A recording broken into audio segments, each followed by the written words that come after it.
Good evening, folks. This is Deb Delapiana, and this is your short take. As promised, tonight we're going to talk about another state that is a laboratory for fascism, fascism proving ground, as it were. Now, we've already done a piece on Governor DeSantis, and tonight we're going to talk a little bit about Governor Abbott of Texas. The reason we talk about these two guys is because potentially they're both going to run for the presidency. We know DeSantis is well on his way to that. I believe the reason why he hasn't announced anything yet is, A, it's a little bit early. You know, we know Trump announced because he thinks it's going to keep him out of jail.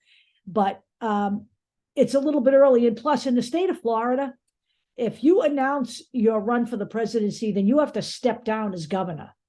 And I believe the goal is that Florida will change that law so that DeSantis can keep his job as dictator of Florida and run for the presidency at the same time. Now, Governor Abbott has been asked repeatedly if he's running, and he refuses to answer the question. But there's a lot of speculation out there. So we talk about him, and we're going to talk about him right now. So when he was first elected, he has been in about 8 years now. He called all of these people together in the government and said that his goal was to follow the rule of law. Well, 8 years later, let's fast forward, and he has done anything but that. He literally has managed to build power in the most unbelievable ways. He has amassed more central power for himself than almost any other Republican governor in history. He's done this by doing just what Rick Perry did before him. Rick Perry served 12 years, the longest serving governor. He did it through appointments at all levels of government. People who were donors, supporters, political allies. This is how it gets done in a fascist state, much in the same way Donald Trump did with the presidency. He appointed Ivanka Trump and Jared Kushner to positions in the highest levels of his cabinet with no experience in anything that they were doing. But they are there to protect and serve the master. That's what these people do. They see that his wishes are carried out, come hell or high water, and they protect corruption. That's exactly what is going on here. So this is what Abbott has done, and he hasn't followed the law. Case in point, he's used his power to defund his own legislature.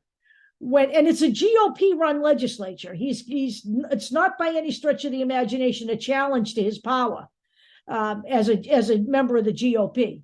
He's basically defunded his GOP legislature when they haven't passed his priorities.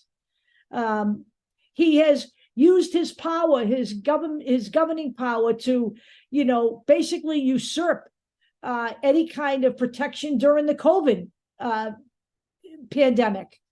He used it in other ways during the pandemic. Not only did he fight mask mandates and vaccine mandates, but he, stopped judges from releasing prisoners during the pandemic, people who couldn't make cash bail.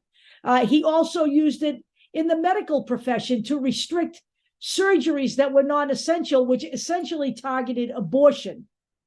And now let's talk about his abortion law.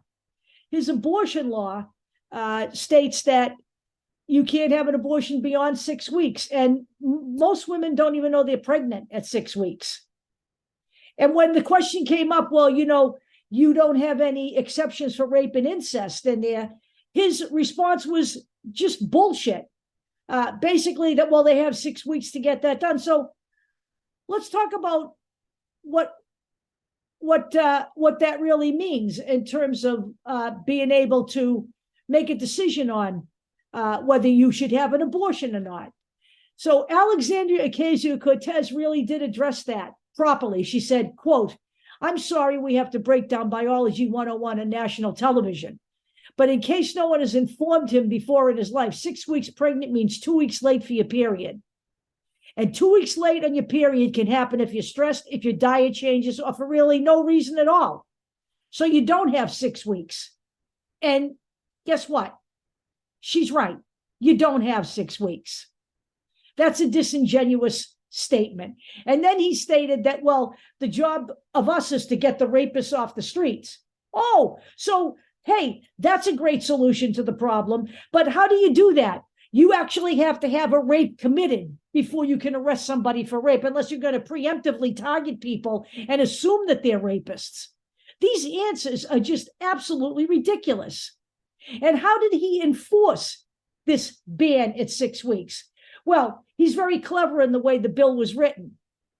So the bill basically calls on fellow citizens to turn people in if they know that someone's had an abortion after 6 weeks. So Planned Parenthood can't sue the state for these restrictive abortions. Basically, what happens is your friends can turn you in. And if they're successful and their case is won, they get $10,000 plus their attorney's fees paid. He's essentially created a bounty system. Did the same thing with transgender Americans in Texas. He basically had transgender care declared a crime. He called it child abuse. He said that parents who support their transgender children are committing child abuse. And he called on people to turn in people if they knew they were supporting their transgender child. He instructed the Department of Children and Families to investigate these people. Now, a judge did put a halt to that, but the fact that the man is even doing this is incredulous. Incredulous. This is the stuff of fascism, folks. And again, let's talk about guns. The wild, wild west of Texas. I actually have someone I know who's living there that can't wait to get out. He's there for a job and he's getting out soon. He can't believe the way guns are wielded down there. So let's talk about how they've had 8 shootings, mass shootings in 13 years. And yet he passed a law called the Second Amendment legislation, which took 7 steps to restrict any kind of control over guns. It allows, Senate Bill 20 allows guests to store firearms in their hotel rooms. Senate Bill 550 removes the shoulder or belt holster requirements, allowing Texans to carry firearms in whatever kind of holster they choose. House Bill 957 repeals the criminal offense of possessing, manufacturing, transporting, or repairing a firearm silencer. It also ensures that any firearm suppressor manufactured in Texas and that remains in Texas will not be subject to federal law or federal regulation. Senate Bill 19 prohibits any governmental entity from contracting with any business that discriminates against firearm and ammunition businesses or organizations. House Bill number 1927 authorizes constitutional carry in Texas, meaning law-abiding Texans can legally carry a handgun without a license to carry. House Bill 2622 makes Texas a Second Amendment sanctuary state by protecting Texans from new federal gun regulations.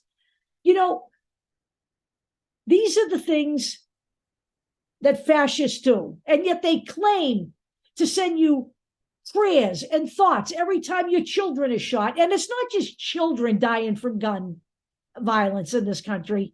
Let's get off that topic, because while a lot of these shootings are happening in schools, the fact of the matter is a lot of people are dying from guns. Like just recently in Louisville, there weren't any children in that room, but they still died. Governor Abbott, just like Governor DeSantis, these states are the blueprints for GOP-run states. There are other states that will follow in their footsteps. It is almost like they're creating 2 separate nations between blue states and red states. And what will that lead to eventually? Since there is no such thing as a legal path to secession here, one can only think about civil war. I really don't understand how people aren't getting what's going on here, but I suggest you all wake up. Now, in the YouTube video version of this, there will be all kinds of backup that you can read. I urge you people to start reading. It is very important that you look at information. I will talk to you all later.